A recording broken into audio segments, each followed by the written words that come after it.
Noong unang panahon, bigla na lang lumitaw ang mga halimaw sa mundo. Kasabay nito, nagkaroon ang mga tao ng status window na nagpapakita ng kanilang klase at mga kakayahan. Sa lahat ng ito, may 8 klaseng itinuturing na espesyal: warrior, monk, priest, mage, thief, merchant, hunter, at sorcerer. Ang 8 klaseng ito ang may kakayahang lumaban sa mga halimaw at protektahan ng sangkatauhan. At higit na mas makapangyarihan sa kanila ang 3 pinakamataas na klase: sage, hero, at king. Samantala, ang pinakakaraniwan at pinakamahinang klase ay ang villager. Ang tanging tungkulin ng mga villager ay paramihin ang populasyon at gawin ang mga ordinaryong gawain na nagpapatakbo sa mundo. Karamihan sa mga villager ay hindi man lang umaabot sa level 10 dahil masyado silang mahina para labanan ng mga halimaw at makakuha ng experience. Kaya karamihan sa kanila ay nagiging magsasaka, innkeeper, o gumagawa ng iba pang katulad na trabaho. Pero may isang binatang nagngangalang Koji na iba sa karamihan. Nakaupo siya sa isang sanga ng puno sa gitna ng malinis at luntiang kagubatan habang pinaglalaroan sa kanyang mga kamay ang mga silver coin na kinita niya ngayong araw. Masaya siya sa kanyang kinita nang bigla siyang makarinig ng desperadong sigaw. Napansin ni Koji na nagmumula ang mga sigaw sa isang level 1 villager at sa kanyang anak na level 1 villager din. Takot na takot ang dalawa dahil papalapit sa kanila ang isang berdeng slime. Ipinakita nila ang kanilang status window sa halimaw. Umaasang maawa ito sa kanila, pero hindi marunong magbasa ang slime kaya agad nitong inatake ang dalawa. Sa mismong sandaling iyon, isang silver coin ang biglang lumipad patungo sa slime na parang bala, at naglaho ang halimaw kasabay ng usok at mga coin. Parehong nagulat ang villager at ang kanyang anak sa kanilang nakita, at pagkatapos ay bumaba si Koji sa harapan nila. Tiningnan niya ang mag-ama at sinabi sa kanilang isara ang kanilang status window dahil hindi marunong magbasa ang mga halimaw, kaya walang silbi ang pagpapakita nito sa kanila. Pagkatapos, pinulot niya ang mga bronze coin na iniwan ng slime. Tinanong siya ng ama kung paano niya ito napatay. Sa halip na sagutin ang tanong, inilagay ni Koji ang mga coin sa kamay ng bata at sinabi na makakakuha siya ng 100 bronze coin sa pamamagitan lamang ng pagtalo sa isang slime. Gayunpaman, hindi interesado ang bata sa pera at sinabi nitong hindi sulit ang halaga nito kapalit ng paglalagay sa panganib ng kanyang buhay dahil malalakas at nakakatakot ang mga halimaw. At hindi kayang talunin ng mga villager ang mga ito. Ayaw namang mag-aksaya ni Koji ng oras sa mga taong ayaw magsikap para kumita ng pera. Kaya umalis na siya. Pero bago siya tuluyang makalayo, tinanong siya ng bata kung isa ba siyang hero. Bilang sagot, ipinakita lamang ni Koji ang kanyang status window at nakalagay doon na isa siyang level 999 villager. Parehong natulala ang mag-ama sa kanilang nakita. Pagkatapos nito, casual na pumunta si Koji sa bayan at naglakad-lakad sa masiglang palengke. Samantala, may ilang adventurer na nagtitipon-tipon sa malapit at pinag-uusapan kung paano nasakop ng mga halimaw ang mahigit 80% ng mundo, at ang kanilang misyon ay bawiin ang mga nasakop na lugar. Direktang pumunta si Koji sa Public Safety Guild at iniabot sa receptionist ang mga ebidensya ng mga halimaw na napatay niya. Sinabi naman ng receptionist na nakakuha siya ng 5 gold coin ngayong araw. Dahil dito, agad na naging interesado ang buong guild kay Koji at nagsimula silang magtaka kung sino ba talaga ang lalaking ito na nakapanghuli ng napakaraming halimaw ng mag-isa. Hindi sila pinansin ni Koji at lumabas na siya, pero huminto siya sa harap ng isang malaking billboard na nagpapakita ng presyo ng iba't ibang bagay na ibinebenta ng guild. Kailangan lang niya ng 50 gold coin para makabili ng bahay, pero nag-iipon siya para sa grand prize na nagkakahalaga ng 10,000 gold coin, at kalahati pa lang ang naipon niya. Pagkatapos, pumunta siya sa mission board at narinig ang mga taong nagrereklamo na napakapanganib ng mga bagong mission kahit malaki naman ang bayad. Napansin ni Koji ang isang mission na nagbabayad ng 1 gold coin kapalit ng pagpatay sa 30 Blue Devil sa Ancient Cavern, kaya agad niya itong kinuha. Paglabas niya ng guild, nakita niya ang mga wannabe hero na nagtitipon ng mga tao sa paligid nila. Pinag-uusapan nila kung paano sinalakay ng mga halimaw ang mundo at hindi na makapamumuhay ng payapa ang mga tao nang walang tuloy-tuloy na seguridad. Sinisi ng blondeng lalaki ang mga demonyo at sinabi niyang malamang ay ang kanilang mana ang pinagmumulan ng mga halimaw. Ipinahayag niya na ang Demon King ang pinakahuling kalaban ng sangkatauhan at kailangan nila itong talunin. Bumili si Koji ng ice cream para panoorin ang palabas habang hinihikayat ni Rex. Ang blondeng lalaki, ang mga tao na sumali sa kanyang laban sa Demon King. Ibinunyag niyang isa siyang hero, habang ang babaeng kasama niya ay isang sage, kaya sabik na sabik ang mga tao sa bayan na sumama sa kanila. Ang pinakamalakas sa mga nagpakita ay isang veteranong warrior na umabot na sa level 84, pero tinanggihan siya ni Rex at sinabi na ang mga miyembro ng kanyang grupo ay kailangang kasing lakas niya. Ipinakita niya na siya ay level 90 na itinuturing ng napakataas na level. Gayunpaman, hindi nasiyahan ng veteranong warrior at tinanong niya kung anong level ng Sage, na level 42 lamang. Sinabi niyang kalahati lang iyon ng sarili niyang level. Pero ipinagtanggol ni Rex ang Sage at sinabi na magiging napakahusay nitong support sa hinaharap dahil espesyal ang class nito. Bukod dito, isa siya sa mga prinsesa ng kaharian, si Princess Kana, ang ikatlong anak ng kanilang hari, at nagpa siya siyang ialay ang kanyang buhay para iligtas ang sangkatauhan mula sa mga halimaw. Nang marinig ito, isang matandang level 80 priest ang nagboluntaryong sumali sa grupo, pero tinanggihan siya ni Rex dahil masyado na raw siyang matanda. Sumunod namang nagboluntaryo ang isang 20 anyos sa priest na level 70, pero tinanggihan din siya ni Rex dahil hindi raw niya nakikitang malaki ang potensyal nito. Ang sumunod na kandidato ay isang 16 anyos na batang babae na nagngangalang Tina, isang level 50 priest, at agad siyang tinanggap ni Rex sa grupo. Doon napagtanto ng lahat na isang PDF ang hero, at napagtanto rin ni Koji na ang tanging nais nito ay bumuo ng sarili nitong harem habang naghahanap ng karangalan mula sa pagpatay sa Demon King. Dahil dito, tuluyan nang nawalan ng interes si Koji sa kanya. Pumunta na siya sa Ancient Cavern habang iniisip ang masasarap na pagkain kakainin niya pagkatapos niyang mapatay ang mga halimaw. Hindi nagtagal, nakatagpo niya ang isang level 93 Blue Devil, pero para kay Koji, napakahina nito at madali niya itong napatay sa isang suntok. Naghulog ang halimaw ng 34 na silver coin at automatikong naitala ang kill sa kanyang mission paper. Nagpatuloy si Koji sa panghuhuli ng mga Blue Devil nang walang anumang problema.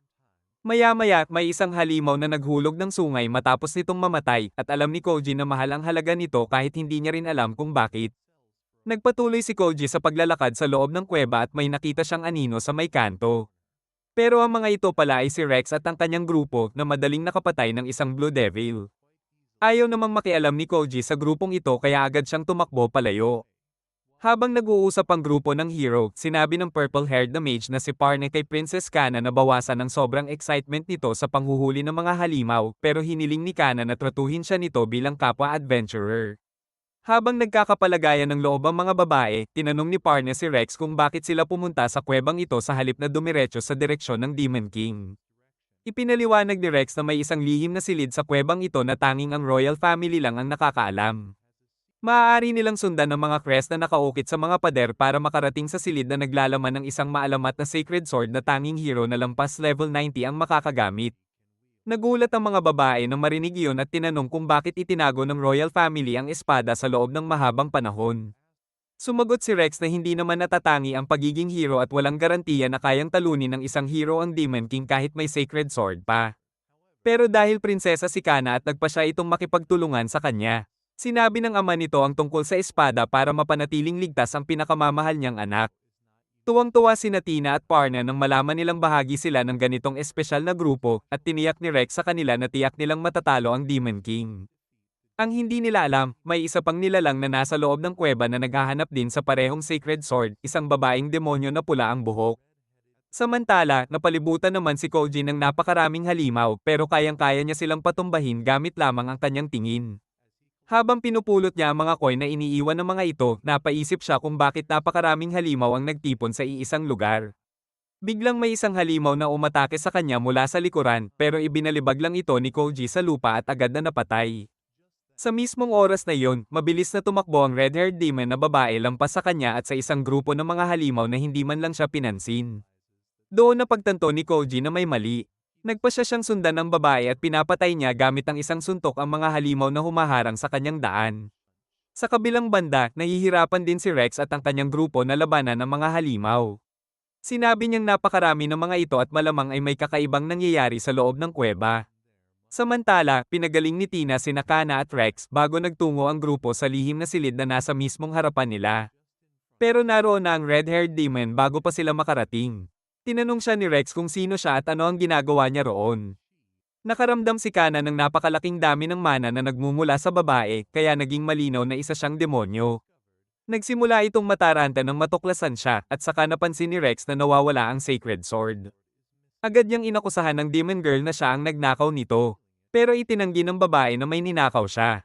Sinabi ni Rex na wala iyong pagbabago dahil ang mga demonyo ay mga kaaway ng sangkatauhan. Hinugot niya ang kanyang espada at pinakawalan ng isang malakas na slash patungo sa babae habang sabay-sabay ding umatake ang kanyang mga kasama. Pero sa huling sandali, biglang ramagasa si Kuji at dumaan sa pagitan nila. Sa isang kamay lang, hinarang niya ang pinagsamang atake ng buong grupo. Sinabi niya sa hero na sobrang nakakahiya na ang buong Heroes Party ay nagtutulungan para lang kalabanin ng isang bata. Napatanong si Rex, sino ba siya? At paano niya napigilan ang mga atake namin? Kalmadong sumagot si Kuji na isa lang siyang ordinaryong dumadaang villager. Hinawakan lang daw niya ang mga atake nila at dinurog ang mga ito. Hindi makapaniwala sina Rex na may isang simpleng villager na kayang pigilan ang kanilang mga atake. Kaya ipinakita ni Kuji ang kanyang status. Hindi niya ipinakita ang kanyang level pero sapat na iyon para paniwalaan siya ng lahat. Gayunpaman, nanatili pa rin silang mapanlaban. Tinanong nila kung bakit niya pinoprotektahan ng isang demon child gayong kitang-kita ang mga sungay nito. Mabilis na nag-isip si Kuji at sinabi na hair accessories lang daw ang mga sungay na suot ng kanyang kapatid. Nakisabay naman sa kanyang kwento ang Demon Girl. Para mas mapatunayan ang kanyang sinasabi, inilabas ni Kuji ang Blue Devil Horn, isang sungay na naglalabas ng kaparehong mana ng isang tunay na demonyo. Sinabi ng hero na mukhang kapani-paniwala ang paliwanag niya pero hindi pa rin ito ipinapaliwanag kung nasaan ang Sacred Sword. Nang marinig yon, kunwari ay kinabahan si Kuji. Inamin niyang siya ang kumuha ng espada dahil hindi niya alam na espesyal pala ito. Nagulat ang buong Heroes Party. Ipinaliwanag ni Kuji na matagal na siyang nakapunta sa mga guhong iyon at doon niya nakita ang espada. Ayon sa kanya, naibenta na niya ito noon sa isang merchant at humingi pa siya ng paumanhin kay Rex. Pero hindi yun matanggap ni Rex. Sinabi niyang ang Sacred Sword ay pinuno ng mana ng mga Ancient Sage at tanging isang tunay na hero lang ang kayang bumuhat nito. Sumagot si Kuji na mabigat nga ang espada pero hindi naman ganoon kabigat na hindi niya kayang buhatin. Halos magwala si Rex sa narinig niya. Kaya para patahimikin siya, binuhat ni Kuji ang buong altar na pinaglalagyan ng Sacred Sword. Tuluyang natulala ang hero at ang kanyang buong party. Hindi sila makapaniwala sa nakita nila. Dahil dito, direkta nilang tinanong si Kuji kung ano ba talaga ang level niya. Ipinakita niya ang kanyang tunay na status. Level 999 villager. Para sa kanila, imposible ang ganoong level. Tinanong ni Rex kung paano siya naging ganoon kalakas. Sumagot si Kuji na araw-araw lang siyang pumapatay ng mga halimaw. Agad namang sumigaw si Rex. Araw-araw din akong pumapatay ng monsters at mas marami na akong napatay kaysa kahit sino sa kasaysayan. Sinabi ni Kuji na hindi sapat ang basta lang pumapatay ng monsters. Nang hilingin ni Rex na ipaliwanag iyon, biglang sumingit si Kana. Ipinaalala niyang ninakaw ni Kuji ang kayamanan ng kanilang pamilya kaya kailangan niyang bayaran ang halaga nito. Tinanong ni Kuji kung magkano ba ang halaga ng Sacred Sword. Sumagot si Kana na priceless ito dahil ang espadang iyon ay ginawa para talunin ng Demon King. Wala namang sapat na pera si Kuji para bayaran ng isang bagay na walang katumbas na halaga. Kaya inalok siya ni Kena na sumali sa kanilang party at tulungan silang talunin ng Demon King. Nang marinig yon, biglang nataranta ang red-haired na babae. Pero tinanggihan ni Kuji ang alok. Direkta niyang sinabi na wala siyang interes sa pagtalo sa Demon King. Halos mabaliw sina Rex at Kena sa narinig nila. Sinabi nilang sa lakas niya, kaya niyang iligtas ang buong sangkatauhan. Pero sinabi ni Kuji na ang tanging layunin niya sa buhay ay manghuli ng monsters at kumita ng sapat na pera para mamuhay ng komportable. Sinubukan pa siyang kumbinsihin ni Kena at sinabing makakamit niya ang walang hanggang karangalan. Pero sinabi ni Kuji na wala siyang interes doon. Kaya inalok siya ni Kena na pakakasalan niya ito kapag natalo na nila ang Demon King, pero hindi gusto ni Kuji ang mga babaeng masyadong self-righteous at may superior na pag-uugali. Kaya tinanggihan niya rin iyon at sinabi niyang wala siyang personal na problema sa Demon Lord kaya wala siyang balak tulungan sila. Sinabi niyang naiintindihan niya ang kanilang dahilan at hiniling na lang niya na magtagumpay sila sa kanilang misyon. Pagkatapos noon, hinawakan niya ang kamay ng Demon Girl at nagsimulang maglakad palabas ng kuweba. Pero bago siya tuluyang umalis, huminto siya sa tabi ni Rex at seryosong sinabi rito na wala itong ideya kung paano talaga gumagana ang mundong ito. Pagkalabas nila ng kuweba, naisip ni Kuji na iwan na lang ang Demon Girl pero nakiusap ito na huwag siyang iwan dahil matagal na siyang naghahanap ng isang taong katulad niya. Nakiusap pa itong pakasalan siya. Napatingin si Kuji sa maliit na Demon Girl at hindi makapaniwala sa lakas ng loob nitong mag-propose. Tiningnan niya ito at sinabing papakasalan niya ito. Pero mga 1,000,000 taon pa kapag malaki na ito. Pagkatapos ay naglakad na siya palayo. Pero pinigilan siya ng Demon Girl at nakiusap na pag-isipan niyang muli ang desisyon niya.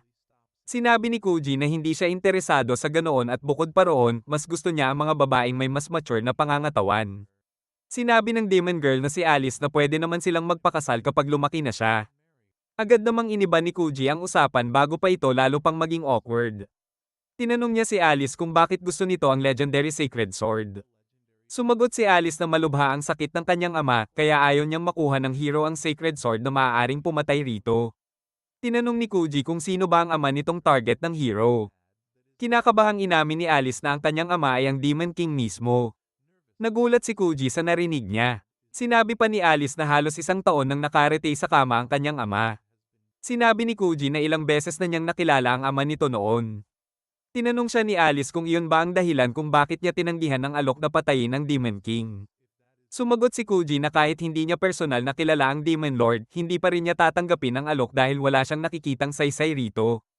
Ipinaliwanag niya na ang mga monsters ay nalilikha dahil sa mana na inilalabas ng mga sungay ng mga demonyo, kaya natatakot ang mga tao sa mismong pag-iral ng mga ito.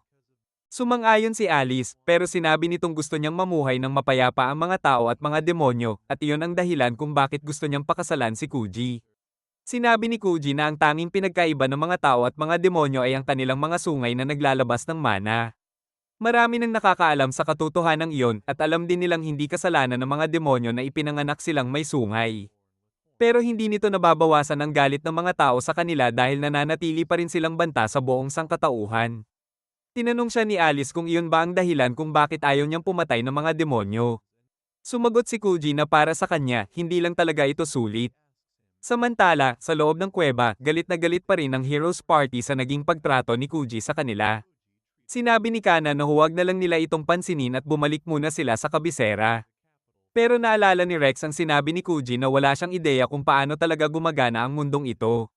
Naisip ni Rex na may mahalagang ibig sabihin ang sinabi ni Kuji. Kaya nagpasya siyang maging sapat na malakas para harapin ito at makuha ang lahat ng sagot na hinahanap niya. Samantala, patuloy pa ring sinusundan ni Alice si Kuji dahil may pabor pa itong gustong hilingin. Bukod sa nauna niyang alok na pakasalan siya, gusto rin niyang pabili ng gamot na tinatawag na Spirit's Blessing Potion para sa kanyang ama at may dala siyang 500 silver coins bilang bayad. Pero sinabi ni Kuji na ang gamot ay nagkakahalaga ng 10 gold coins at pinaalis siya. Hindi naman sumuko si Alice. Nakiusap siyang pahiramin siya ng pera para mabili ang gamot na makapagliligtas sa kanyang ama dahil kapag namatay ito, tiyak na targetin ng mga tao ang buong lahi ng mga demonyo. Sinabi ni Kuji na kahit gumaling ang Demon King, hahabulin pa rin ito ng hero. Tinanong niya si Alice kung galit ba ito sa mga tao. Sumagot si Alice na hindi naman gaanong magkaiba ang mga tao at mga demonyo, kaya walang may dudulot na mabuti ang pagkapuot sa isa't isa.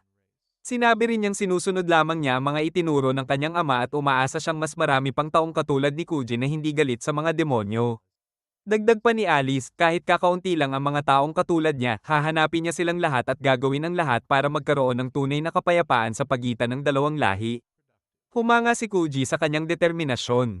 Kaya sinabi niyang tumalikod muna ito habang tinalian niya ng ribbon ang mga sungay nito. Sinabi niyang bibilhin niya ang gamot pero kailangan siyang samahan ni Alice. Sumagot si Alice na hindi siya pwedeng sumama dahil sa mana na inilalabas ng kanyang mga sungay. Pero maya-maya, napansin niyang wala na siyang inilalabas na mana. Ipinaliwanag ni Kuji na gumamit siya ng espesyal na tela na sumisip-sip ng mana at kino-convert ito sa ibang bagay. Excited na tinanong ni Alice kung paano niya ginawa iyon.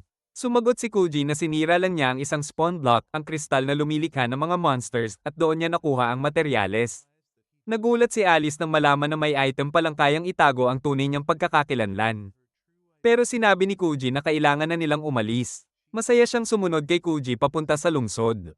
Namangha si Alice sa makulay na nightlife ng syudad. Napansin ng isang nagtitinda ng prutas kung gaano siya ka-cute at binigyan siya ng libreng mansanas. Tinanggap naman niya ito dahil wala namang nagturo sa kanya na huwag basta tumanggap ng kung ano-ano mula sa mga hindi kilalang tao. Habang naglalakad sila, narinig ni Alice ang presyo ng iba't ibang pagkain at tinanong niya si Kuji kung paano gumagana ang pera ng mga tao. Ipinaliwanag ni Kuji na ang 10,000 bronze coins ay katumbas ng isang silver coin at ang 10,000 silver coins naman ay katumbas ng isang gold coin. Maganda raw ang takbo ng ekonomiya, kaya ang isang maayos na hapunan ay hindi lalampas sa 1,000 bronze coins at ang isang gold coin ay sapat na para makabili ng maliit na bahay. Dagdag pa niya, ang mga bahay na katulad ng pag-aari ng mga maharlika ay nagkakahalaga ng humigit kumulang 50 gold coins. Dahil dito, naisip ni Alice kung gaano talaga kamahal ang gamot na gusto niyang bilhin. Sinabi ni Kuji na huwag siyang mag-alala dahil babawiin din niya ang pera sa ama nito at sisingilin pa niya ito ng dagdag na 5 gold coins bilang bayad sa paghatid sa anak nito pauwi. Masayang-masaya si Alice nang marinig na ihahatid siya ni Kuji pauwi at nanatili siyang masaya buong gabi dahil sa masarap na pagkain at komportableng silid sa hotel. Sinabi ni Kuji kay Alice na maghintay muna ito habang binibili niya ang potion at magsasama rin siya ng isang kaibigan para samahan sila sa paglalakbay papunta sa kastilyo ng Demon King. Ayaw sana ni Alice na may ikatlong kasama pero sinabi ni Kuji na baka atakihin na naman siya ng mga adventurer. Kaya gusto niyang magsama ng bodyguard kung sakaling may iba siyang kailangang asikasuhin. Pagkaraan ng ilang sandali, bumalik si Kuji sa kanilang silid. Pero nang buksan ni Alice ang pinto, isang nakakatakot na bodybuilder ang bumungad sa kanya. Sa sobrang gulat niya, nawalan siya ng malay. Hindi naman maintindihan ni Kuji kung bakit matatakot si Alice sa isang napakalaking gym enthusiast. Nang magkamalay si Alice, ipinakilala ni Kuji ang kasama niyang si Taka, ang pinakamahusay na monk na kilala niya. Sinabi ni Taka na level 124 monk siya, kaya sapat ang lakas niya para protektahan si Alice sa anumang panganib. Nanatili pa ring alerto si Alice sa harap nito. Kaya sinabi ni Kuji na alam ni Taka na isa siyang demonyo, pero pumayag pa rin itong tulungan siya. Idinagdag ni Taka na dati ay katulad din siya ng ibang tao na walang alam at galit sa mga demonyo. Pero isang araw, nasugatan siya sa kagubatan at isang demonyo ang nagligtas sa kanyang buhay. Dahil doon, nagbago ang pananaw niya. Pagkatapos ng pangyayaring iyon, tumigil siya sa pagiging adventurer at nagbukas ng gym at bar. Sinabi ni Kuji na suki siya sa lugar ni Taka at doon sila naging magkaibigan. Pero bigla siyang sinuntok ni Taka dahil matagal na raw itong hindi nagpapakita. Habang gumagapang si Kuji sa sahig, sinabi ni Taka kay Alice na maganda sigurong mag-hot spring silang dalawa para makapag-relax. Bago pa makasagot si Alice, tumayo si Kuji at pinigilan siyang magkamali tungkol kay Taka dahil babae talaga ito. Diretsahang sinabi ni Alice na kung babae si Taka, siguradong magugutom ang magiging mga anak nito. Ipinaliwanag ni Kuji na sobrang addict si Taka sa pag-workout kaya na-convert na nito ang taba sa dibdib niya at naging muscles na lang. Na-offend si Taka sa sinabi niya, kaya marahan nitong sinipa ang leeg ni Kuji. Pero kahit banayad lang iyon, napaubos siya ng dugo. Pagkatapos noon, umalis na sina Taka at Alice. Habang magkasama sila, namangha si Alice sa lakas ni Taka. Tinanong niya kung paano nito nasaktan si Kuji kahit level 999 ito. Ipinaliwanag ni Taka na ang isang monk ay may 3 beses na mas mataas na lakas kaysa sa isang villager na kapareho ng level. Bukod pa roon, espesyalista ang mga monk sa close combat at bawat 100 levels ay nakakakuha sila ng espesyal na skill na lalo pang nagpapalakas sa kanila. Pero sinabi rin ni Taka na sa isang patas na laban, madaling matatalo siya ni Kuji. At hindi lang iyon dahil sa mataas nitong level. Ayon kay Taka, kakaiba si Kuji at siguradong nakapatay ito ng napakaraming monsters na mas malalakas pa kaysa sa kanya para maabot ang level 999. Sumagot si Alice na wala pa siyang nakikitang monster na lampas level 500 kaya siguradong napakahirap para kay Kuji na mag-level up pagkatapos ng puntong iyon. Habang iniisip niya yon, napansin ni Taka na nag-aalala si Alice na baka may iba pang umabot sa level 999 at subukang patayin ang kanyang ama. Inamin ni Alice na iyon nga ang kanyang iniisip. Sinabi ni Taka na huwag siyang mag-alala dahil walang ibang makakaabot sa level na iyon kundi si Kuji. Ayon sa kanya, si Kuji ay isang baliw na kulang sa isang bagay na napakahalaga para sa bawat tao at siya rin ang pinakamalaking tanga na nakita niya. Naging curious si Alice kung ano ang mahalagang bagay na kulang kay Kuji. Sumagot si Taka na malalaman din niya iyon habang naglalakbay sila. Sinabi ni Alice na mas mabuti na rin iyon at nagpasalamat siya kay Taka sa pagsagot sa kanyang mga tanong. Biglang yumanig ang lupa dahil sa isang malakas na pagsabog at isang level 54 boar monster na tinatawag na Bloody Buffer ang lumitaw sa harap nila. Maya-maya, nagsimulang umulan ng mga higanteng baboy mula sa langit at isa sa mga ito ang bumagsak mismo sa silid ni Kuji habang nagpapahinga siya. Tumingala siya at nakita ang mga demonyong nakasakay sa napakalalaking uwak na naghuhulog ng mga boar monster sa buong lungsod. Ipinahayag ng pinuno ng mga demonyo na nagsimula na ang Demon King ng isang malawakang digmaan laban sa sangkatauhan at malapit nang maging alipin ng lahi ng mga demonyo ang mga tao. Nagsimulang umatake ang mga boar monster sa mga mamamayan.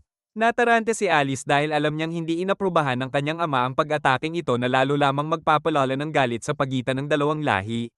Samantala, hinawakan ni Kuji ang boar monster sa kanyang silid at ibinato ito paitaas hanggang tumama ito sa isang higanteng uwak. Agad siyang sumugod sa lugar para kolektahin ang perang nalalaglag mula sa mga napatay na monsters. Isa-isang namatay ang mga monster na nahuhulog pero tuloy-tuloy pa rin ang pagdating ng iba. Binabato niya ang mga ito sa mga uwak para sabay na mapatay ang dalawang monsters sa isang atake. Natulala ang pinuno ng mga demonyo dahil ngayon lang siya nakakita ng taong kayang magpalipad ng mga monsters. Habang abala si Kuji sa pagpupulot ng mga coins na nalalaglag mula sa mga natalong monsters, napagtanto ni Taka na siya lang ang kayang gumawa ng ganoong bagay. Sinimulan niya siyang hanapin, pero ang nadatnan niya ay ang Heroes Party na nakikipaglaban sa mga monsters sa town square. Sinabi ni Alice kay Taka na si Kuji ang nagligtas sa kanya mula sa mga taong iyon, kaya naging alerto rin si Taka. Samantala, hinihikayat ni Rex ang mga tao sa bayan at sinabing kailangan nilang patayin ang mga monsters bago pa ito tuluyang bumagsak sa lupa para mailigtas ang lahat. Siya mismo ang nanguna at nagpakawalan ng kidlat habang isinisigaw ang pangalan ng kanyang espesyal na atake. Mahinang sinabi ni para natigilan na niya ang pag-aastang parang 7 taong gulang. Samantala, hinikayat ng prinsesa ang mga adventurer ng lungsod na makipagtulungan sa kanila para talunin ang mga monsters. Habang sabik na sabik ang lahat na lumaban, muli na namang nagpakawala si Rex ng isa pang thunder attack. Pero bago pa nito matamaan ang target, isang lumilipad na boar monster ang tumama sa uwak na kanyang pinupuntirya at napatay ito. Nagulat ang lahat sa kanilang nakita. Sakto namang dumating si Kuji at sinabi sa kanila na tigilan na nila ang pagiging sobrang dramatic. Lalo pang nainis ang Heroes Party sa kanya. At tinanong siya ni Rex kung bakit na naman siya nakikialam. Casual na sinabi ni Kuji na maganda ang plano nilang lumaban ng buong lakas pero hindi habang nasa loob sila ng lungsod. Ipinaliwanag niyang kung kaya nilang patayin ang lahat ng monsters sa isang sabayang atake, ayos lang sana. Pero malabong mangyari yon, at kapag nakaligtas ang ilan, mas lalo lang silang lalapit sa lungsod pagkatapos ng unang bugso ng mga atake. Dagdag pa niya, ang mga pisikal na armas ng mga adventurer ay babagsak din dahil sa gravity at maaaring tumama sa mga bahay o sa mga inosenteng tao. Sinabi niya kay Kana na ang plano nila ay 3 lang sa 10 ang score bago niya ito bahagyang pinalo sa ulo. Galit na galit si Kana dahil walang sino man ang dapat manakit sa isang prinsesa. Sakto namang dumating din sina Alice at Taka. Samantala, tinanong ng mage na si Parne si Kuji kung bakit niya ibinabato ang mga baboy pataas at kung wala ba siyang anumang spells. Sumagot si Kuji na wala siyang obligasyong ipaliwanag yun sa kanya. Pagkatapos ay tinanong niya si Alice kung kilala nito ang pinuno ng mga demonyo.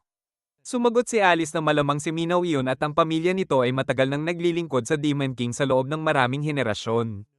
Biglang sumingit si Kena at sinabi na kailangan nila ang tulong ni Kuji para ipakita sa hukbo ng mga demonyo ang lakas ng sangkatauhan at takutin ng mga ito para umatras. Muli siyang sinabihan ni Kuji na bumalik muna ito sa pag-aaral dahil wala itong alam sa military strategy. Ipinaliwanag niyang malamang ay sabay-sabay na umaatake ang mga demonyo sa iba't ibang lungsod para malaman kung alin ang pinakamadaling sakupin. Kaya hindi nila dapat agad ipakita ang pinakamalalakas nilang kakayahan dahil mas kakailanganin iyon sa tunay na labanan. Dagdag pa niya, hindi pakikipaglaban ang tanging solusyon. Mas mabuting subukan muna nilang makipag-usap bago maglaban dahil maaari silang makakuha ng mahalagang impormasyon para maintindihan ang buong sitwasyon. Sinabi ni Kuji na kakausapin niya ang pinuno ng mga demonyo at hiniling niya kay Taka na tulungan siya. Pagkatapos noon, tumalon siya na parang isang rocket at agad siyang sinundan ni Taka. Pumihit si Taka ng pabaliktad at ginamit ang kanyang mga binti para bigyan si Kuji ng sapat na tulak para maabot ang kinaroroonan ng Demon Commander. Napaisip si Minaw kung lahat ba sa lungsod na iyon ay lumilipad dahil kanina ay mga baboy ang lumilipad at ngayon naman ay tao na. Biglang lumapag si Kuji sa likod niya at sinabing gusto lang niyang makipag-usap bago pa lumala ang sitwasyon. Tinanong siya ni Minaw kung sino siya at paano siya nakarating doon. Sumagot si Kuji na isa lang siyang villager at sinipa lang siya ng isang gorilla papunta roon. Inisip ni Minaw na nagsisinungaling siya, kaya agad siyang lumikha ng mga sumasabog na fireball sa paligid ni Kuji. Pero sinalo lang ni Kuji ang mga pagsabog na parang wala lang at wala man lang ni isang gasgas sa katawan niya. Tinanong siya ni Minaw kung siya ba ang hero. Sinabi ni Kuji na kumalma siya dahil isa lang siyang villager na umabot sa level 999. Hindi makapaniwala si Minaw na may isang tao, lalo na ang isang villager, na kayang umabot sa ganoong kataas na level. Kaya nagpasya siyang patayin agad si Kuji dahil napakadelikado nito. Pero sinabi ni Kuji na huwag muna itong magpadalos-dalos dahil wala siyang balak patayin ang Demon King. Ipinaliwanag niyang kaibigan niya ang Demon King at pati ang anak nitong si Alice. Nagulat si Minaw sa narinig niya pero nagpanggap siyang hindi iyon mahalaga. Sinabi ni Kuji na kasama niya si Alice at nasa mismong lungsod ito na kasalukuyang inaatake ng mga demonyo. Dahil dito, hindi na napigilan ni Minaw ang reaksyon niya at tinanong si Kuji kung sinasabi ba nitong kakampi siya ng mga demonyo. Tumanggi si Kuji at sinabing hindi siya kakampi ng mga demonyo pero hindi rin siya kaaway ng mga ito. Tinanong siya ni Minaw kung bakit siya naroon. Sumagot si Kuji na may gusto lang siyang itanong. Ang una niyang tanong ay kung ang Demon King ba talaga ang nag-utos ng pagsalakay na ito. Binaliwala ni Minaw ang tanong at tinawag itong katangahan. Pero sinabi ni Kuji na ayon kay Alice, malubha ang kalagayan ng Demon King at halos 1 taon na itong may sakit. Sumigaw si Minaw at sinabing kasinungalingan iyon dahil malusog ang Demon King nung huli niya itong nakita. Dahil doon, nagbago ang iniisip ni Kuji. Tinanong niya si Minaw kung direkta bang ibinigay ng Demon King ang utos dahil kung ganoon, mapipilitan siyang kumilos. Sasabihin na sana ni Minaw na direktang utos iyon ng Demon King pero bigla niyang naalala na wala pala itong sinabi kahit isang salita. Ang advisor ng Demon King ang nagbigay ng utos para rito. Sinabi iyon ni Minaw kay Kuji. Pero idinagdag niyang nasa silid mismo ang Demon King at mukhang maayos naman ang kalagayan nito. Sinabi ni Kuji na may posibilidad na minamanipula ang Demon King. Dahil dito, nag-alala si Minaw. Agad niyang inutusan ng kanyang mga uwak na bumalik para masuri ang kalagayan ng Demon King pero pinigilan siya ni Kuji. Tumalon siya sa isang malapit na uwak, binaliktad ito, at ginamit iyon bilang tuntungan para makatalon sa isa pang uwak. Napatay niya ito habang lumilipad at sunod-sunod siyang tumalon mula sa isang uwak papunta sa iba pa. Mabilis na pinapatumba ang mga ito dahil gusto rin niyang kumita ng kaunting pera. Habang pinapatay ni Kuji ang mga uwak, natulala ang Heroes Party dahil ngayon lang sila nakakita ng ganoong paraan ng pakikipaglaban. Samantala, sinimulan ni Tina na gamutin ang mga sugatan sa paligid at agad namang tumulong ang iba pa. Sa huli, ang uwak na lang ni Minaw ang natira sa himpapawid. Tinanong niya si Kuji kung bakit siya pinipigilan itong bumalik para tingnan ang kalagayan ng Demon King. Ipinaalala ni Kuji na kung talagang minamanipula ang Demon King, malamang ay ituturing ng mga nasa likod nito na banta si Minaw. Sinabi niyang mas mabuting isipin ng mga ito na nalipol ang buong strike force ni Minaw para makapasok sila ng palihim sa tamang pagkakataon. Pagkasabi noon, tinapakan ni Kuji ang huling uwak at sabay silang nahulog ni Minaw papunta sa kagubatan. Sinumpa siya ni Minaw pero sinabi ni Kuji na hindi sila mamamatay sa pagbagsak dahil sa kagubatan naman sila babagsak. Makalipas ang ilang sandali, tiningnan ni Kuji ang kalagayan ni Minaw at napansing bahagya lang ang mga sugat nito. Hiniram niya ang robe ni Minaw para lagyan ng mga coin na napulot niya habang ipinakikilala ang sarili.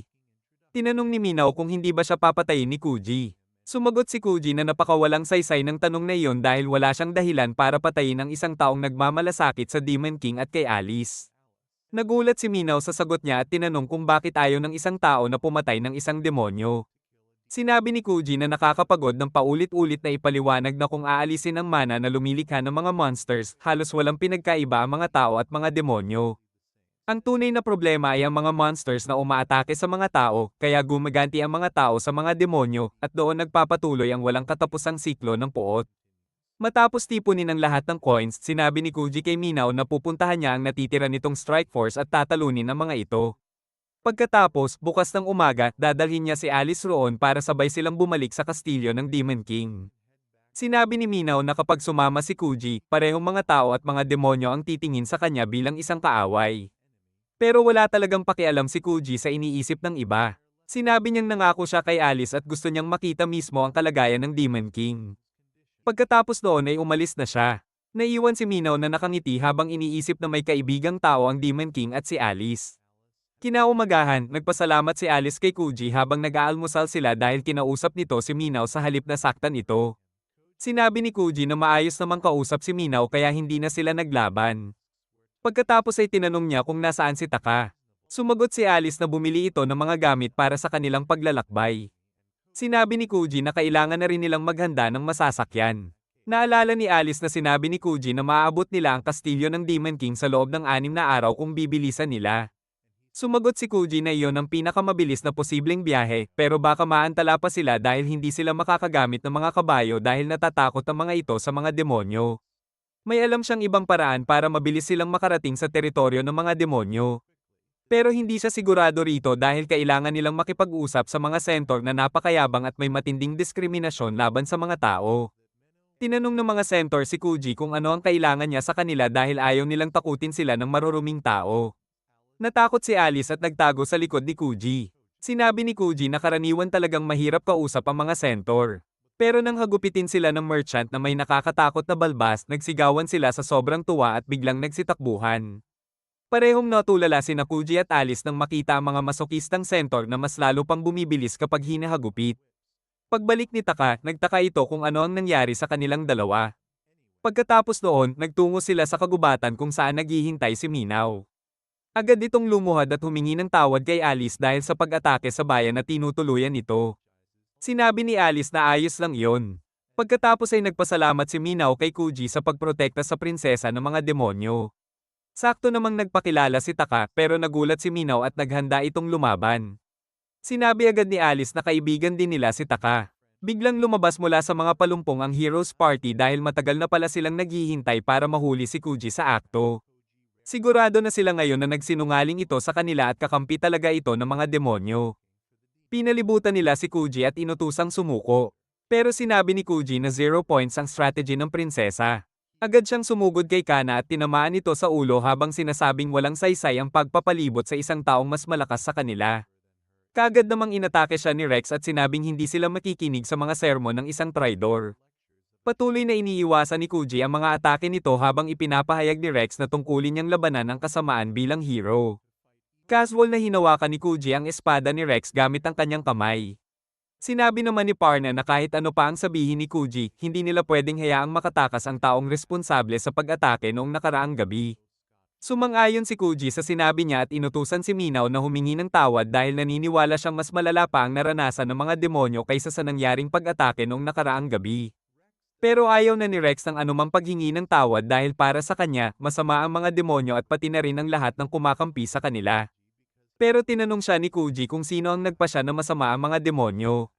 Sinabi niyang tingnan si Alice at sabihin kung mukha ba itong masama sa kahit anong anggulo.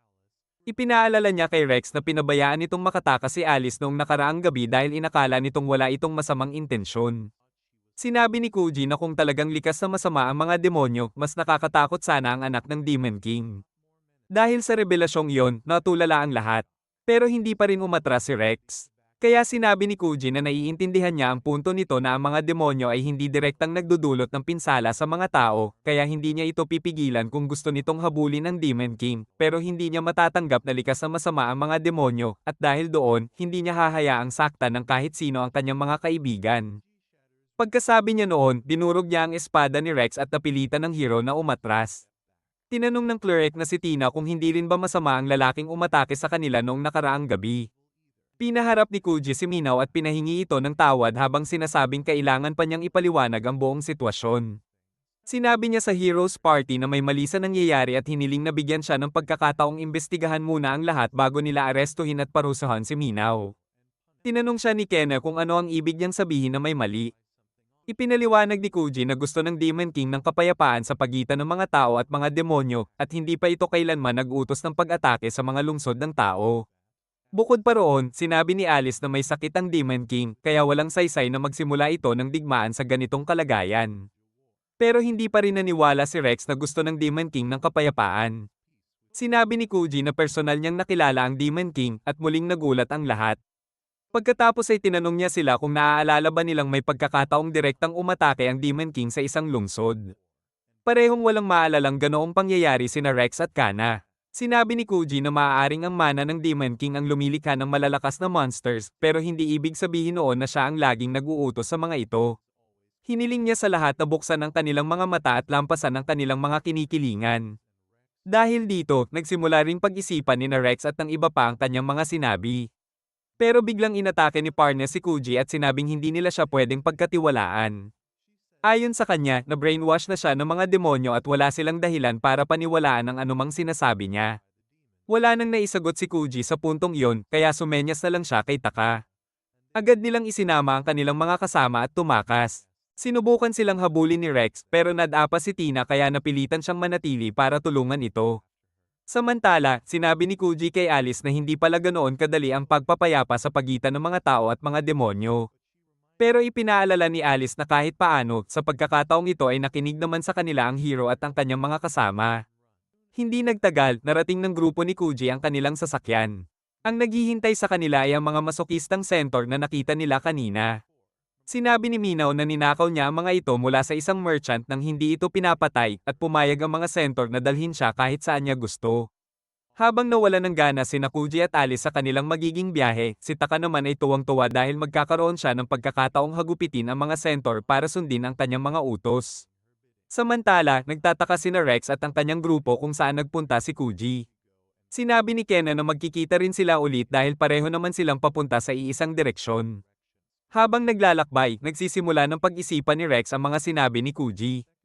Pero walang pag-aalinlangan si Parna dahil pinatay ng mga demonyo ang taong pinakamamahal niya. Nang gabing iyon, nagkampang sina Kuji at ang kanyang mga kasama habang pinagpaplanuhan ang kanilang paglalakbay. Iminungkahi ni Taka na sa halip na dumaan sa kalapit na lungsod ng Selria, mas mabuting lumayo sila at dumaan sa mas mahabang ruta para hindi maabala ang mga tao dahil sa mana ng mga demonyo. Kaugnay nito, ipinakita ni Alice kay Minaw ang mga ribbon na nagsasara sa mana na inilalabas ng kanyang mga sungay. Humingi ng tawad si Kuji dahil isa lang ang set ng ribbon na mayroon siya. Lalo namang humanga si Minaw kay Kuji. Pero biglang may naalala si Kuji. Tinanong niya si Minaw kung sinalakay din ba nila ang lungsod ng Selria. Kinumpirma ito ni Minaw at sinabi na ang plano nila ay magpadala ng mensahe sa lahat ng tao tungkol sa tunay na lakas ng hukbo ng mga demonyo. Idinagdag niyang malapit nang magsimula ang pangunahing pagsalakay. Dahil dito, nagpa siya sina Kuji at Taka na pumunta sa Selria para siguraduhing ligtas ang mga tao roon. Hindi nagtagal, nakarating sila sa Selria at sinabi ni Kuji sa gwardya na naroon siya para magbenta ng Blue Devil Horns. Naghinala ang gwardya dahil nakakaramdam siya ng mana. Pero lumabas si Alice na may dalang Blue Devil Horn na naglalabas din ng mana, kaya naging kapanipaniwala ang kwento nila. Tinanong ng gwardya si Kuji kung kapatid niya ba ang Redhead. Sumagot siya ng oo at sinabi na namasyal lang sila pagkatapos ng kanilang business trip. Natuwa ang gwardya nang marinig iyon at sinabi sa kanila na I enjoy ang parade na gaganapin doon. Naging curious si Kuji tungkol sa parade, kaya ipinaliwanag ng gwardya na nitong mga nakaraang araw ay inaatake sila ng Demon Army. Pero natalo nila ang mga ito.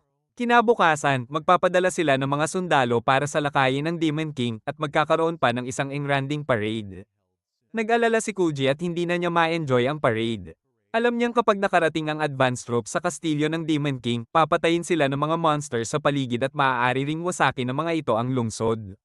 Kapag nangyari iyon, mawawala ang posibilidad ng mapayapang pagsasama ng mga tao at demonyo. Pero may naisip siyang paraan para maiwasan ito. Sinabi niyang kailangan nilang makarating sa kastilyo bago ang mga sundalo.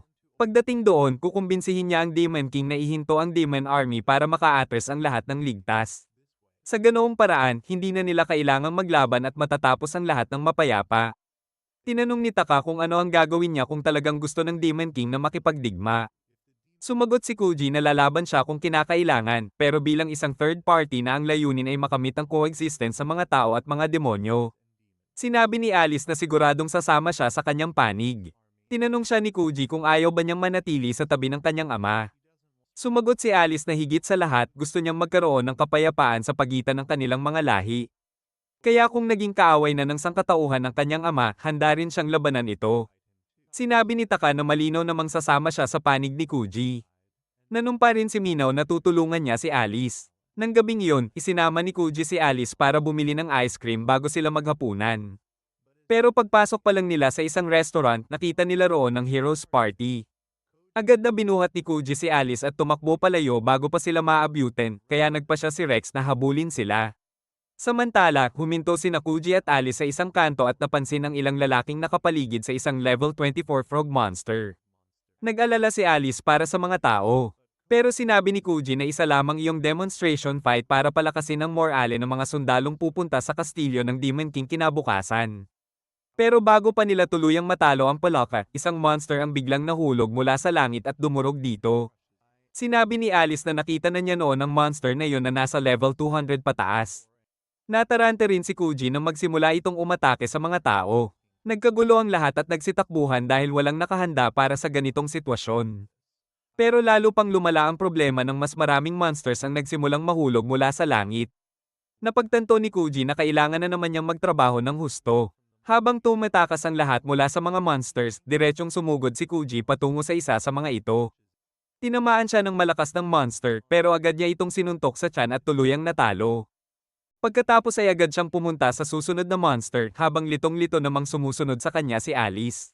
Samantala, hinahanap ni Rex at ng mga kasama niya si Kuji pero hindi nila ito makita kahit saan. Iminungkahi ni Tina na kausapin nila ang mga tao sa lungsod tungkol sa lalaking kumakampi sa mga demonyo para mabilis nilang malaman kung nasaan siya. Pero hindi iyon nagustuhan ni Rex. Para sa kanya, isa ng halimaw si Kuji at kapag kinorner nila ito, baka mawalan ito ng kontrol at atakihin ang sino mang madaanan nito. Pero kabaligtaran ang iniisip ni Kena. Naniniwala siyang hindi si Kuji ang tipo ng taong mananakit kapag na-corner. Kung ganoon talaga siya, matagal na sana silang pinatay nito. Bukod pa roon, hindi niya nakikitang masamang tao si Kuji dahil lang tinutulungan niya ang mga demonyo. Sinabi naman ni Parna na tigilan na niya ang kalokohan. Tinanong niya ang prinsesa kung paano niya masasabi na hindi masama ang isang taong kumakampi sa mga demonyong umaatake sa kanilang mga lungsod. Pero sinabi ni Kana na sinubukan naman ni Kuji na makipag-usap sa kanila. Kahit inatake nila ito, hindi siya gumanti at hindi rin niya pinilit sa kanila ang sarili niyang paniniwala.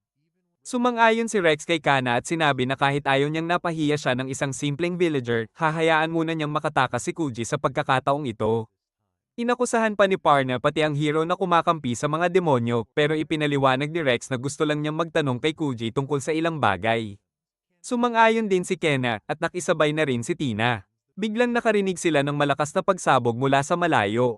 Kasunod ang mga sigaw ng mga taong nagpapanik. Agad na tumakbo si Kena papunta sa lugar at ginamit ang kanyang Divine Barrier para protektahan ng isang lalaking muntik ng tamaan ng suntok ng monster at maitulak sa kalsada. Sinabihan niya ang lalaki na hindi magtatagal ang barrier, kaya kailangan na nitong tumakbo palayo. Pero sumagot ang lalaki na siya ang dapat unang tumakbo.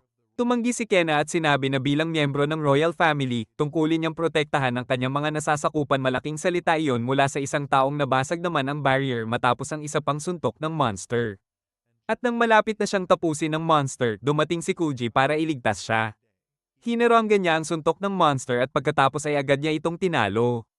Sinabi niya kay Kana na hindi niya mailigtas ang gym rat sa likuran nito kung hindi siya nakapagbigay ng sapat na oras para makapaghanda.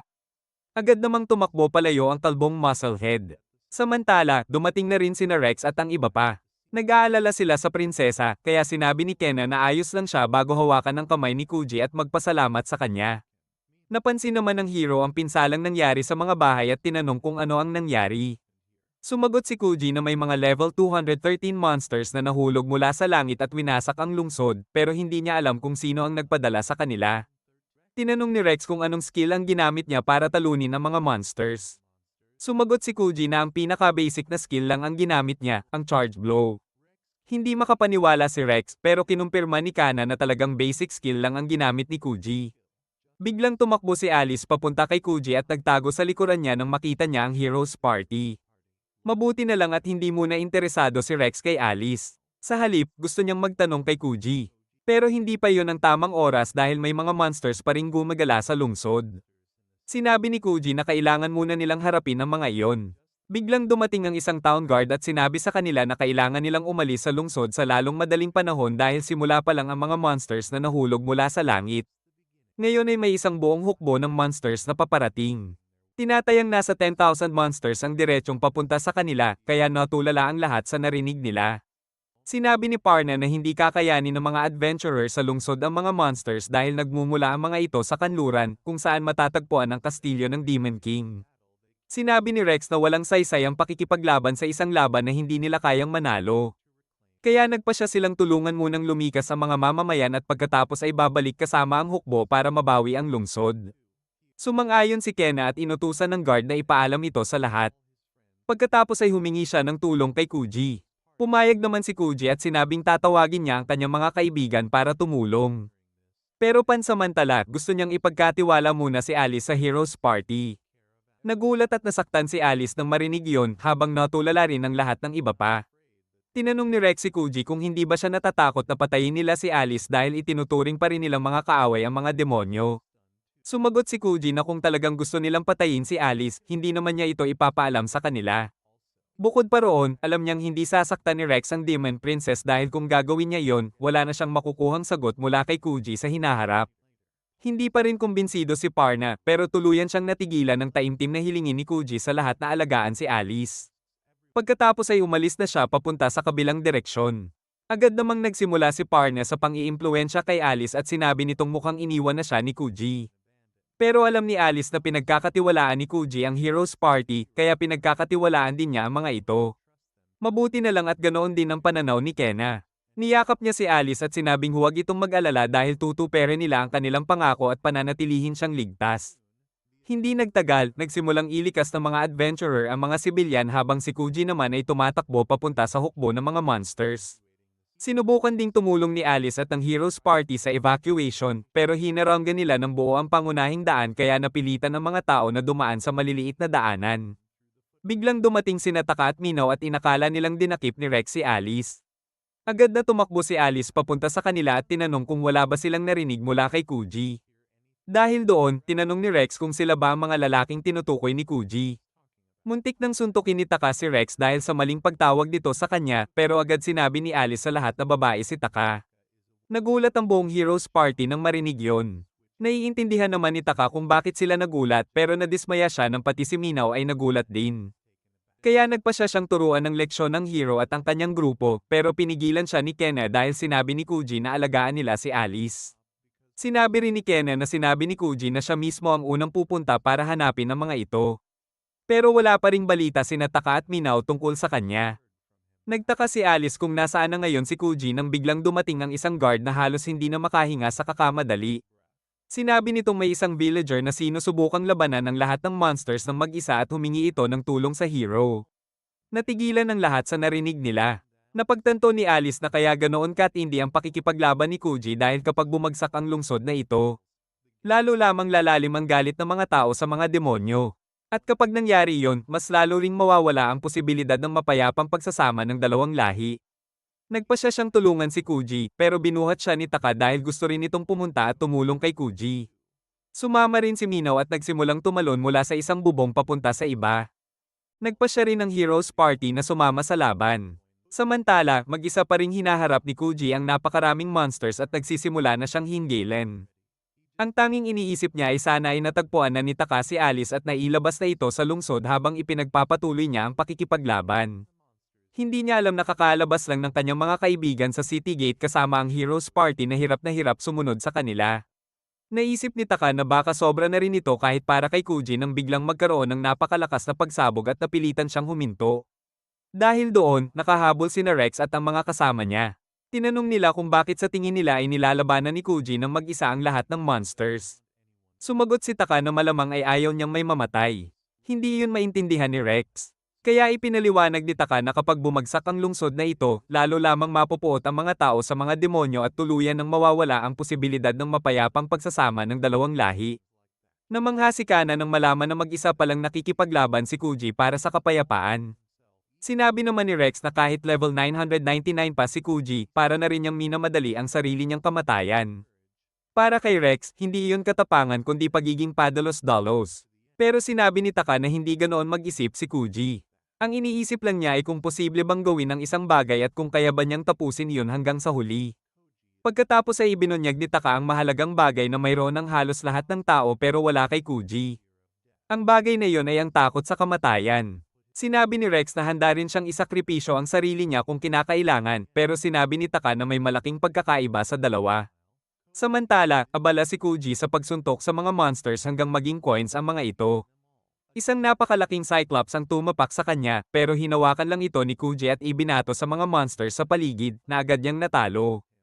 Pagkatapos, iniwasan niya ang Thunderbolt na pinakawalan ng isang bird monster at ibinato ang Cyclops dito para sabay na mapatay ang dalawa.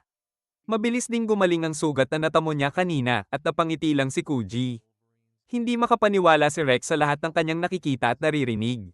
Nagtataka siya kung paano naging ganito si Kuji. Sinabi ni Taka na hindi naman ganoon kaiba ang pinagmula ni Kuji sa kanya. Inihayag niyang tulad ni Rex, pinatay rin ng mga monsters ang mga magulang ni Kuji habang naglalakbay sila. Pero hindi naman doon nagsimula ang paghahanap ni Kuji sa mga monsters.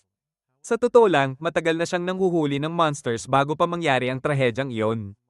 Noon pa man, interesado na siya kung bakit naglalabas ng pera ang mga monsters kapag pinapatay. Walang makasagot sa tanong niya, pero kumikita naman siya ng maayos mula sa panghuhuli sa mga ito. Gayunpaman, kahit patuloy siyang Nagel level up, hindi siya gaanong lumalakas. Kaya tinanggap na lang niya ang kanyang kapalaran bilang isang villager at naniwalang hindi kailanman magiging malakas ang mga katulad niya. Isang araw, habang naglalakbay sila sa isang kagubatan, nakita mismo ni Kuji kung paano pinatay ng isang demonyo ang kanyang ama. Kinamuhian niya ang monster at kinamuhian din ng mga demonyo dahil sila ang pinagmumulan ng mga monsters. Pero higit sa lahat, kinamuhian niya ang sarili niya dahil napakahina niya para mailigtas ang kanyang ama. Dahil doon, tuluyan niyang itinoon ang sarili niya sa panghuhuli ng monsters. Alam niyang bilang isang mahinang villager, maaari siyang mamatay anumang oras. Hindi naging madali ang laban, pero kalaunan ay nalaman niyang dahil napakahina ng mga villager kumpara sa ibang classes, mas mabilis silang nagal level up. Pagsapit ng edad na siyam, umabot na siya sa level 53 at napatay ang monster na pumatay sa kanyang ama. Masaya siya dahil nakapaghiganti na siya, kaya umuwi siya. Pero pagdating niya, nakita niyang winasak ng mga bandido ang kanilang tahanan. Agad siyang tumakbo papunta sa bahay at sa sobrang takot ay nakita niyang pinatay ng mga bandido ang kanyang ina. Tuluyan na siyang naging ulila. Ipinaliwanag ni Taka na kapag pinatay ng isang monster ang pamilya mo, natural na susumpa kang maghayganti sa pamamagitan ng pagpatay sa lahat ng monsters at demonyo. Pero ang ina ni Kuji ay pinatay ng isang tao. At kahit gaano niya kamuhian ng mga taong gumawa nito, hindi niya maaaring maghayganti sa pamamagitan ng pagpatay sa lahat ng tao. Doon niya napagtanto na ang pagkamuhi ng mga tao at mga demonyo sa isa't isa ay isa lamang anyo ng diskriminasyon na itinago sa likod ng paghihiganti. Lubhang nayanig si Rex sa kwento dahil nakita niya ang sarili niya sa pinagdaanan ni Kuji. Unti-unti niyang naunawaan na hindi lahat ng demonyo ay masama kahit na pinatay ng mga monsters ang kanyang mga magulang. Pero pakiramdam ni Kena ay may higit pang dahilan sa likod ng pagiging neutral ni Kuji. Ipinaalala niya sa lahat na kahit si Kuji ay naniniwalang mapanganib ang mga demonyo.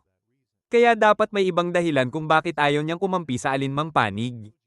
Gusto niyang malaman ang dahilan na iyon. Pero para malaman nila iyon, kailangan nilang tiyaking mananatiling buhay si Kuji. Kaya nagsimula siyang maglakad papunta sa kinaroroonan nito. Pinigilan siya ni Rex at sinabing sasama siya dahil kailangan niyang malaman ang sikreto sa likod ng lakas ni Kuji. Sumigaw si Tina sa kanila at tinanong kung sa tingin ba nila ay kaya nilang lumaban ng walang healer. Samantala, masaya naman si Parna dahil makakapatay siya ng maraming monsters hanggat kaya niya. Sama-sama silang apat na nagtungo sa labanan. Pagkatapos, tinanong ni Minaw si Alice kung gusto ba nitong tulungan si Kuji. Sumagot si Alice na oo, kaya sinabi ni Minaw na lalaban siya sa mga monsters kahit pa ituring siyang traidor ng sarili niyang lahi. Agad siyang sumugod sa labanan.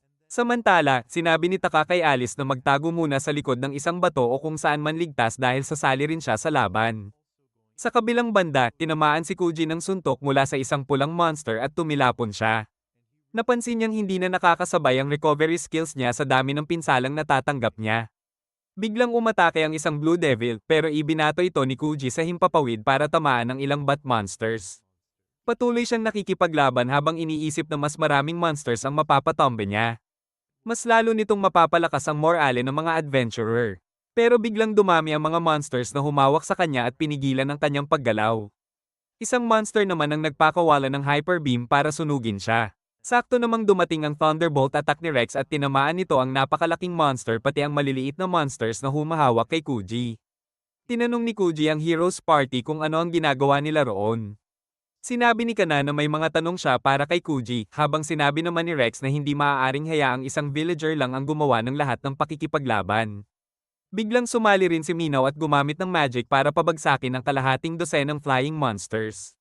Maya-maya, sunod namang bumagsak ang ilang monsters matapos suntukin ni Taka. Tinanong ulit sila ni Kuji kung bakit sila naroon pero lahat ay nagbigay ng mga simpleng sagot na parang hindi umaamin na gusto lang talaga nilang tumulong dahil nahihiya sila. Pinagaling naman siya ni Tina. Sinabi ni Kuji sa lahat na mamamatay sila kung mananatili sila roon. Sumagot si Kena na wala siyang balak hayaang may mamatay sa kanila. Dahil dito, binago ni Kuji ang plano.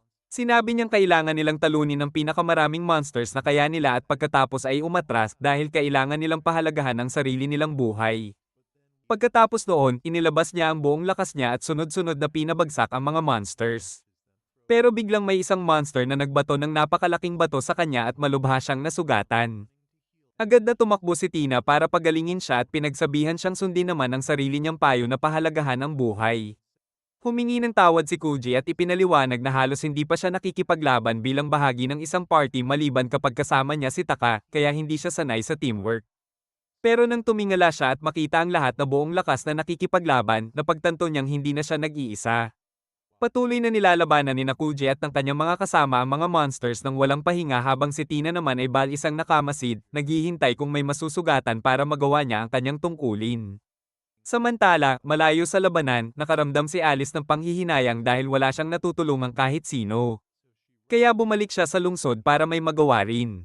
Sa larangan ng labanan, sinabi ni Taka kay Rex na siya na ang humarap sa mga monsters na mas malambot ang katawan habang siya naman ang haharap sa mga monsters na matitigas ang balat. Sumagot si Rex na isa siyang hero at hindi siya maaaring mamili kung anong klaseng kalaban ang haharapin niya. Napagtanto ni Taka na mas mabuting ipakita na lang niya ang ibig niyang sabihin kaysa ipaliwanag pa ito. Kaya sunod-sunod na nagpakawala si Taka ng mga suntok na walang kahirap-hirap na nagpabagsak sa mga mukhang matitigas na monsters. Pagkatapos, commendat siya kay Rex at sinabi na mayroon siyang skill na kayang baliwalain ang defense ng kalaban. Nagulat ang hero nang mapagtanto niyang lampas level 100 pala si Taka. Hindi matanggap ni Rex na mas malakas pa sa kanya ang isang ordinaryong adventurer, kaya sumumpa siyang lalo pa siyang lalakas. Sumingit naman si Minaw at sinabing personal niyang ayaw na mas lumakas pa sa kanya ang hero. Biglang sinabi ni Kuji sa lahat na kailangan nilang kumilos bilang isang team. Pero sinabi ni Parna na dapat siya muna ang sumunod sa sarili niyang payo dahil siya lang ang hindi nakikipagtulungan bilang isang team. Tinawag ni Kuji si Parna na Mommy Wizard at tinanong kung kaya ba niyang gumamit ng wide area magic. Nainsulto si Parna dahil mage siya, hindi kung anumang tinatawag ni Kuji sa kanya. Sinabi naman ni Kena na pareho silang kayang gumamit ng wide area magic at iyon mismo ang gusto marinig ni Kuji. Bigla niyang hinawakan ng dalawang babae at tumalon ng mataas para makarating sa gitna ng mga flying monsters. Nagrereklamo ang dalawang babae at sinabing tatawag sila ng pulis pero sinabi ni Kuji na gamitin nila ang wide area magic para paliparin at lipulin ang mga monsters sa paligid nila.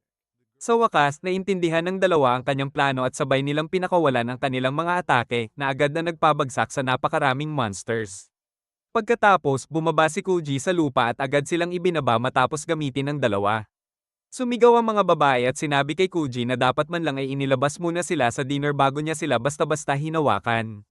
Samantala, sa lungsod, naghahanda ng umalis ang mga adventurer dahil iniisip nilang wala ng pag-asang maligtas ang lungsod. Pero dumating si Alice at humingi ng tulong sa kanila. Pagsapit ng umaga, matapos ang buong gabing pakikipaglaban, napagtanto ni Kuji na napakarami pa ring monsters. Napansin niyang halos ubos na ang lakas ng kanyang mga kasama kaya sinabi niyang tama na muna at kailangan na nilang magpahinga dahil hindi na nila kayang ipagpatuloy ang laban.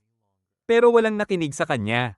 Tinanong ni Taka kung gusto ba niyang tumakas sila habang siya na lang ang maiiwan para lumaban hanggang sa huling hininga niya. Sumang-ayon din si Kena. Dahil dito, nagsimulang matarante si Kuji dahil hindi niya alam kung paano niya mailalabas ng buhay ang lahat. Biglang narinig niya ang boses ni Alice na nagsasabing magiging maayos ang lahat dahil nagdala siya ng mga reinforcement. Sa likuran niya ay dumating ang isang buong hukbo ng mga adventurer, sabay-sabay na sumigaw at sumugod para protektahan ang kanilang minamahal na lungsod. Ipinaliwanag ni Alice kung paano niya sila napapayag na sumama. Noong una, dinala niya ang mga adventurer sa city gate pero natakot sila nang makita nila ang napakaraming high-level monsters. Akala nila ay wala silang pag-asang manalo. Pero nang makita nila si Kuji at ang kanyang mga kasama na patuloy pa ring lumalaban at hindi sumusuko, unti-unting bumalik ang kanilang determinasyon na protektahan ang lungsod. Isa-isa silang nagdesisyong lumaban. Sinabi ni Alice kay Kuji na siya ang nagbigay ng tapang sa lahat. Sumang-ayon si Kena at sinabi niyang hindi niya kailanman inakala na kayang magbigay ng inspirasyon ng isang simpleng villager sa napakaraming tao. Napatawa si Rex at sinabi kung gaano nga si Kuji. Sigurado siyang mapapanalo nila ang laban na ito. Pero sa pagkakataong ito, ibinigay ni Kuji ang kredito kay Alice at sinabi na siya ang tumakbo papunta sa mga adventurer dahil gusto niyang may magawa. Dahil doon, sinabi ni Kuji na hindi na sila lumalaban para lang pigilan ng mga monsters. Ngayon, lalaban na sila para manalo. Sinabihan niya ang lahat na huwag nang magpigil at ibigay ang lahat ng kaya nila laban sa mga monsters. Masaya namang sinunod iyon ng lahat. Pero matapos ang matagal na pakikipaglaban, pagod at sugatan na ang mga adventurer at halos hindi na rin makatayo ang hero. Agad na tumakbo sina Alice, Kena, at Tina papunta sa kanya dala ang mga potion na nakuha nila sa lungsod. Pero sinabi ni Rex na masyado na siyang maraming nainom na potion at hindi na ito umepekto sa kanya. Tumayo pa rin siya para muling lumaban at sinabing hindi siya maaaring sumuko dahil siya ang hero. Sinabi ni Kena na hindi ibig sabihin na hero siya ay hindi na siya pwedeng magpahinga kapag ubos na ang kanyang lakas. Tinanong ni Rex kung masasabi rin ba niya iyon kay Kuji na ni isang beses ay hindi pa nagpapahinga mula nang magsimula ang labanan. Pero agad na pinutol ni Tina ang iniisip niya at sinabing tiyak na nagpapahinga si Kuji at nakakatulog ng kaunti kapag kinakailangan dahil mayroon siyang skill na nagbibigay daan para makabawi ng lakas ng hindi gumagamit ng items. Dahil doon, napagtanto ni Rex na lubos na nagtitiwala si Kuji sa kanyang mga kasama na sasalo sa kanya kapag kailangan niya ng pahinga. Kaya nagpa siya rin siyang gawin iyon at isinuksok muli ang kanyang espada. Nagsimula siyang magsalita tungkol sa kung gaano kahanga-hanga si Kuji, kahit hindi pa isinasaalang-alang ang katotohanang wala siyang karaniwang sense of limitation na pumipigil sa ibang tao na gawin ang mga bagay na kaya niyang gawin. Biglang dumating si Parna para kumuha ng potion at sinabi na kung kakampi si Kuji sa mga demonyo, maaari siyang maging pinakamalaking banta sa sangkatauhan. Hindi nagtagal, dumating din sina Taka at Minaw para magpahinga. Umaasa silang hindi na magtatagal ang laban dahil 70% na ng mga monsters ang napatay nila. Nang makita ni Parne sina Alice at Minaw na magkasama, sinubukan niyang atakihin silang dalawa. Pero palihim na lumapit si Taka sa likuran niya at binalaan siyang may kapalit ang anumang gagawin niya. Biglang may narinig ang lahat na boses sa kanilang isipan na nagsasabing hindi na sumusunod ang laban sa planong gusto nila. Pagkatapos, narinig nila ang malalakas na tunog ng bakal sa bawat paghakbang ng isang napakalaking golem na papalapit sa kanila. Nang inig sa takot ang lahat, walang nakakaalam kung anong klaseng kalaban ang kanilang kaharap. Kaya naisip ni Taka at Rex na mas mabuting umatras muna sila. At dito muna nagtatapos ang video na itutuloy sa ika-5 araw. Huwag kalimutang i-like at i-subscribe ang channel. At nagbabalik na muli ang paboritong Master Anikap.